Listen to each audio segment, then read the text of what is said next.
Okay, so kakalasin mo lang muna, Paps, yung ano, screw. So kunwari, Paps, pagbukas mo, tatanggalin mo lang yung ano niya, yung cup niya na plastic. So pagtanggal mo ng cup na plastic, nakatrim na yung isang plastic na lock dito.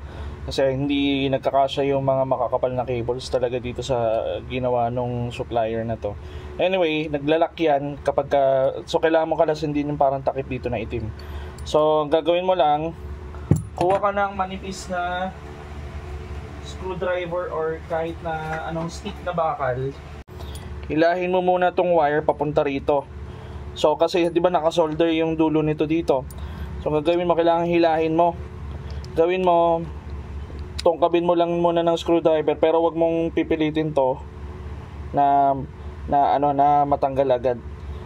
Wag mo pipilitin na matanggal to, basta hilahin mo lang, gawa ka ng konting kurba. Yan. So, pag hilahan ng wire, kunyari naka-solder dyan, hilahin mo lang, tapos saka mo na makakalas tong dulo. Pagkalas mo, Paps, pwede mo nang i-rotate yan. Kapag na-rotate mo yan, hanapin mo lang ang angulo, iikot mo din yung wire dito sa side na to para umayon siya dun sa angulo na gusto mo. So halimbawa yung gusto mong angulo ay pabaliktad, kikita mo may mga siya dito, parang mga gear, para may mga step gear dito na yan, umaayon yan dito sa gusto mo na ikot ng wire mo. Baba, gusto mo ng paganyan, so ganyan ang kalalabasan. Kunwari, nahanap po ni angulo.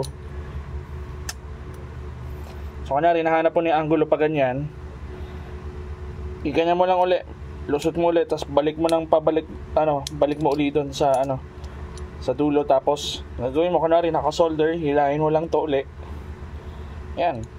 Tapos, yan. Balik mo lang yung cap din, i-screw mo na lang uli.